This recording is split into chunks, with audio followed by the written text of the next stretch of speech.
Thank you for that introduction, and thank you all for coming. I really appreciate it. So today we are going to be talking about the intersection between location-based augmented reality and luxury retail.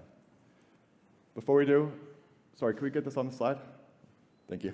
Before we do, a quick introduction. Again, my name is Yoni Binstock. I'm the CTO at Atomic Digital Design. Before that, I worked at companies like the Emblematic Group, Poplar, Innovation Rocks, and Rock Paper Reality. I'm also the author of What is Augmented Reality and What is Virtual Reality.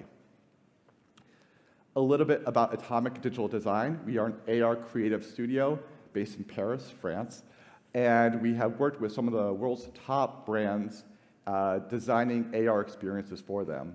We've created over 500 augmented reality projects in the past several years.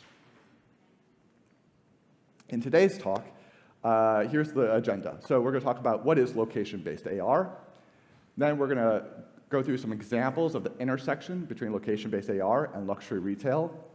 Then I'm going to share the lessons we've learned at Atomic building these types of experiences, and hopefully we'll have some time for Q&A. So what is location-based AR? So I think everyone here knows what AR is, right? But with location-based, the AR is contextually, locationally aware. So it can be on monuments, it can be on store facades, it can be on statues. Really, it is putting augmented reality on physical locations. Oftentimes, most times, it is outside, but I'll show you some examples of interior location-based AR. Now, the technologies that allow us to do this include Google Geospatial API, Niantic A12 VPS, and Snap Custom Landmark Technology.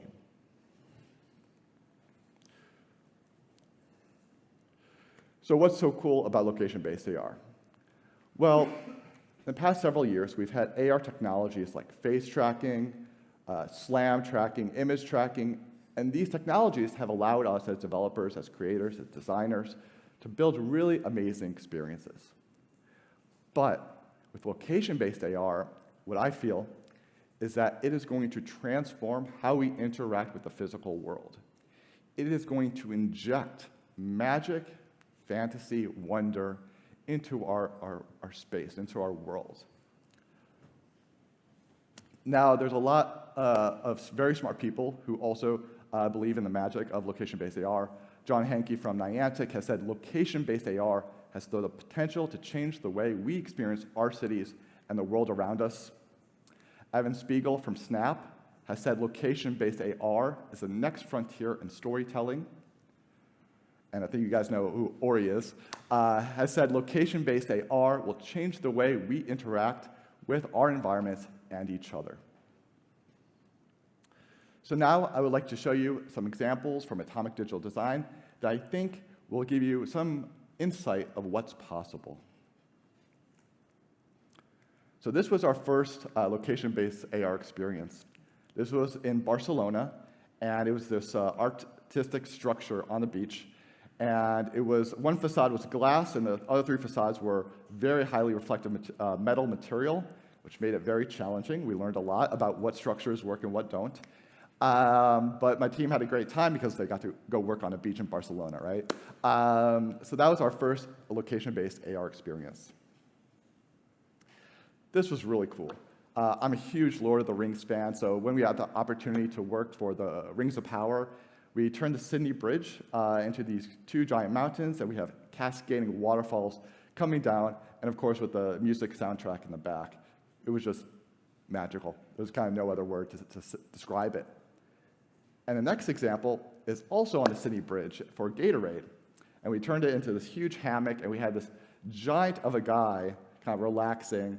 And what I love about location-based AR is that we can create AR content that is gigantic. Right? In the past, when we create AR content for the face and for the room, everything is relatively small, right? Either on your desk, or maybe it's life-size, but when we do it outside, outdoors, on these monuments and buildings, they can just be gigantic. And I think that leaves people with a feeling of awe. So there's an advantage of living in Paris, right? We're surrounded by monuments and buildings that are recognized around the world, and probably the most famous is the Eiffel Tower.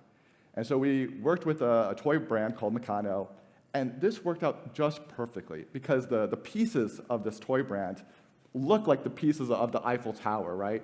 And so it was this perfect collaboration and synergy between the product and the brand and the structure that we were augmenting. Another example with the Eiffel Tower, this time we turned it into the trophy for the 2022 World Cup. What's really cool about this experience is that you can tell that the user who's doing this is hundreds of meters, if not more, away from the Eiffel Tower, right? So in the previous example, the user was kind of right below it. And so, you don't need to be like, really, really close, and especially with the Eiffel Tower, that there's huge, vantage points where you can see it. It just worked really, really well. So we did a lens for The Last of Us. For those of you who don't know, it's based off of a video game, and they made a TV show last year. And we used the landmarks from Snap. There were 6 of them around the world, and we had to augment it. Now, before, we had just done one structure for an experience, but this time we had to do multiple structures. So we had to think of a way to augment all of them, but without doing specific for each structure. So our developers and our designers were really, really smart in this, and we had the fungi grow just based on the shape of the building. We didn't say how the fungi grow here and here and here. No, we just used the map of the building, and we had the fungi grow. So that was really, really cool. Now, oftentimes people ask me, what is my favorite location-based AR experience? And this might be it.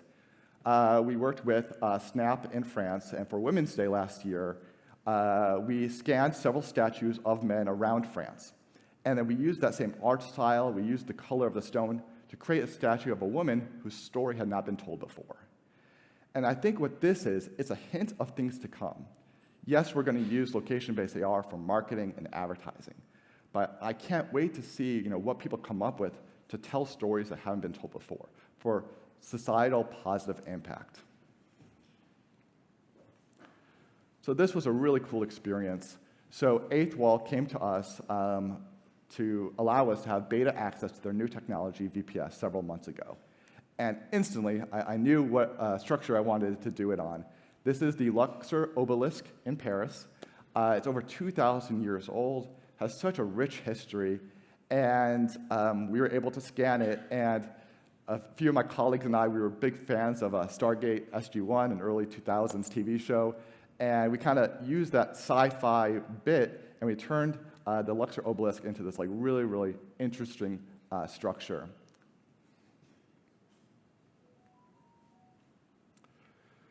So we went to Cannes for a festival down there, and we turned the exterior of the structure into the Disney Cinderella Castle.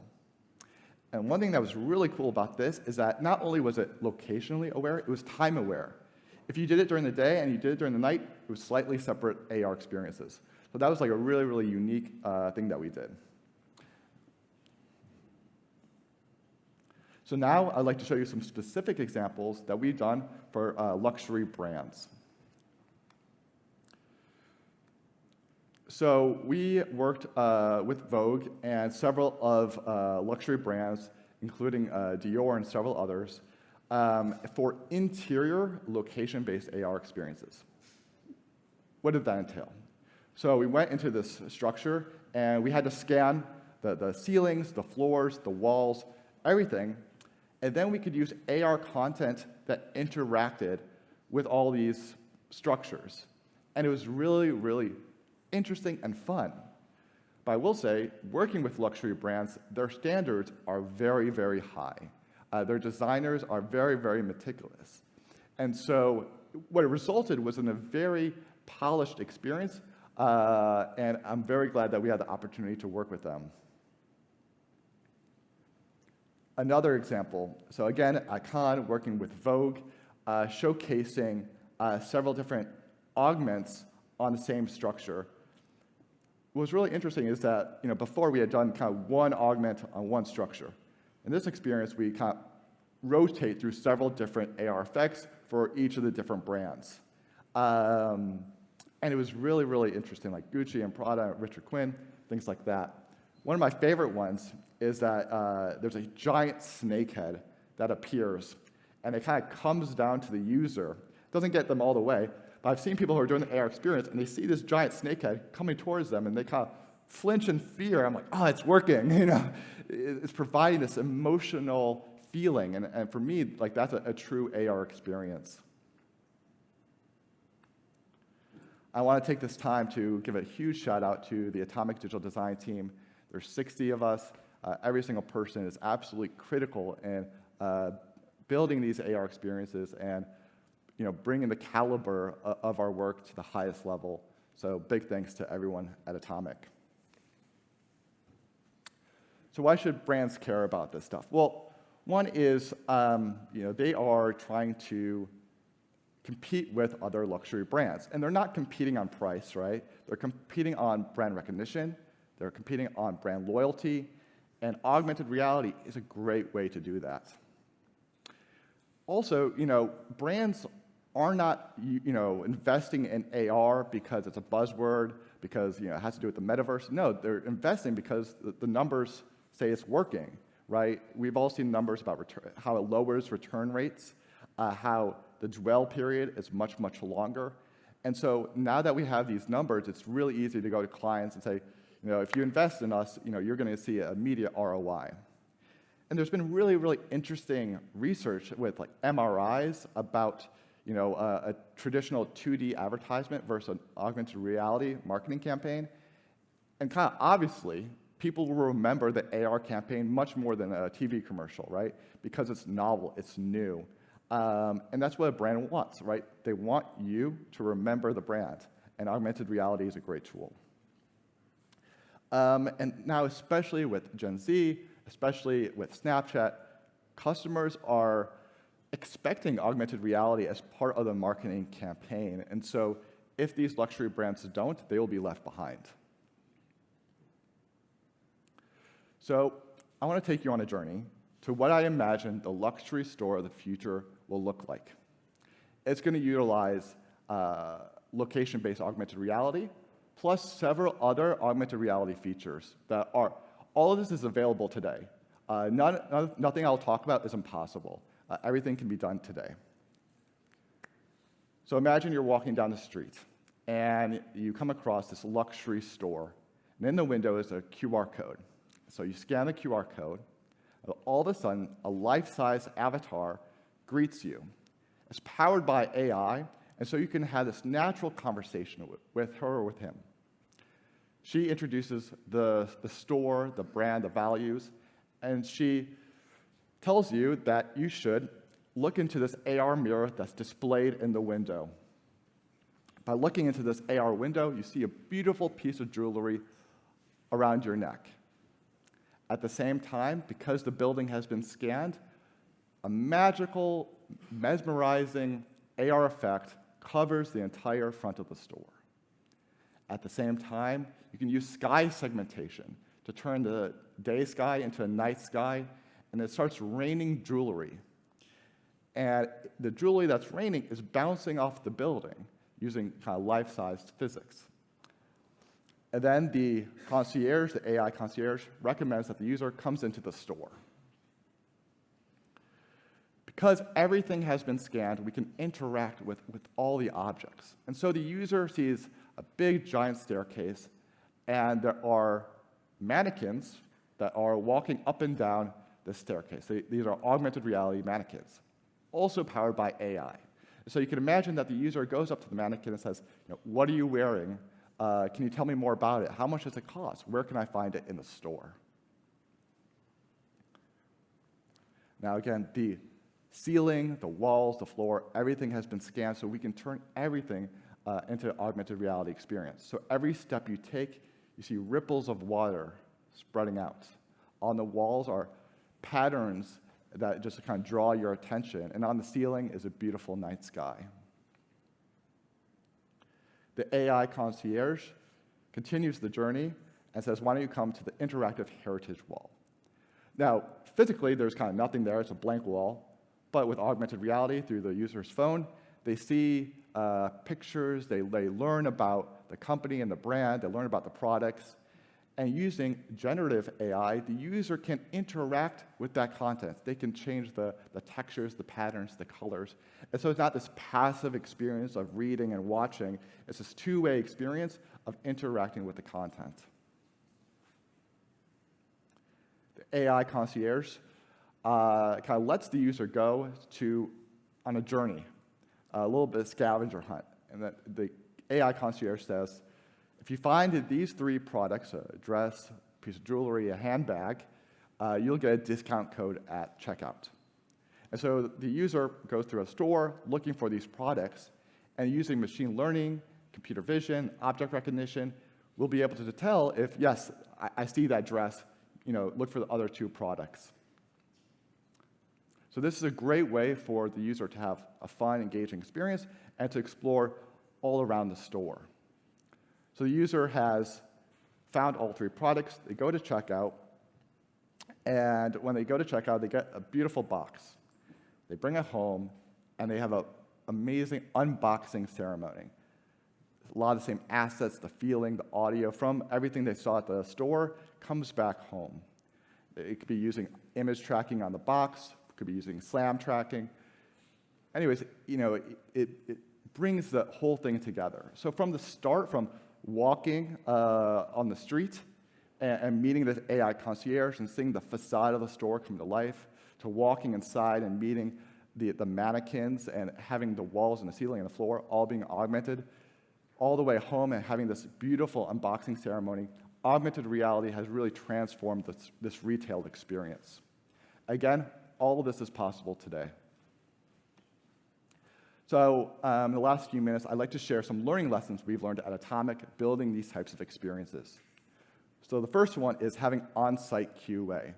I would say this is not only a recommendation, this is a necessity, especially if you're building an AR experience that's not in your home city, right? QA is critical in any software product, but especially in augmented reality, especially with location-based.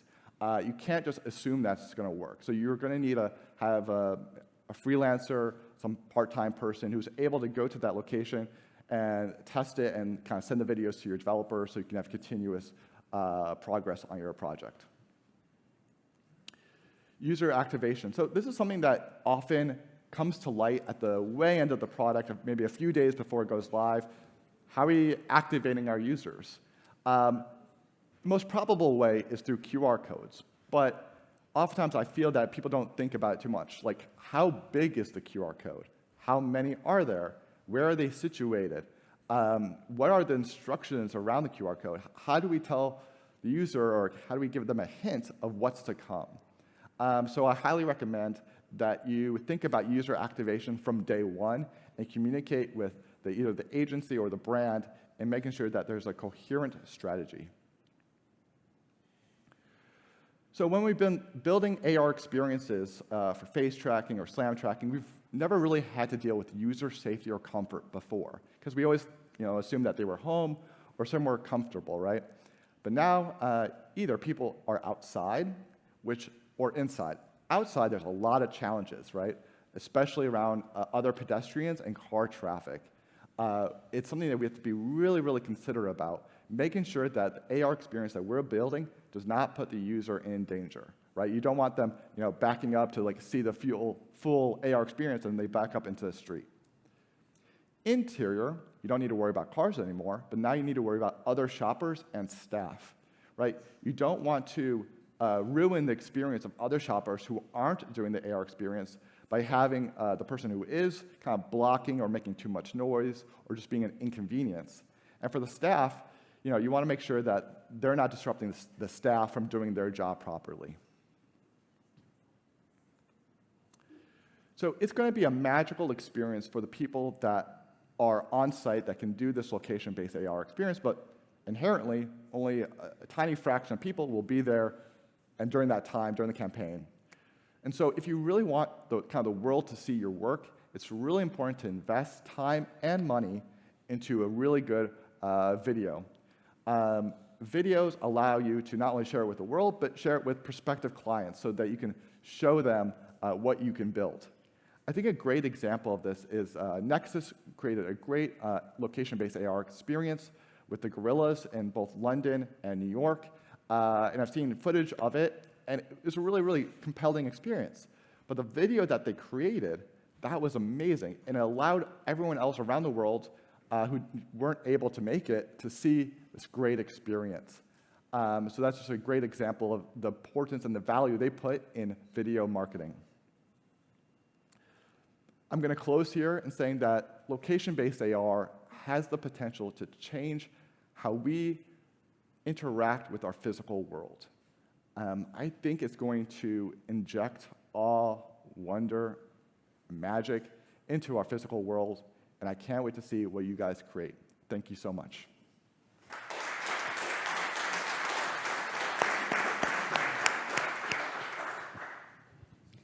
All right, let's start the Q&A. I already see a hand raised, another one. Okay, let's start here. Thank you for your presentation. I have one question regarding visual rights, because you use a lot of monuments and etc. So do you need to ask for rights to be able to do your campaigns? It's going to depend on that city, that country. Every country has, and city has difference. If you're doing like a luxury retail store, like of course, you need it's a private space. But for public monuments, those are public spaces. So no. For public spaces, you don't need permission, but for private spaces, you do. So you can do whatever you like with the Eiffel Tower, for example? I haven't gotten in trouble yet, so. Okay, good, thank you. Let's say that.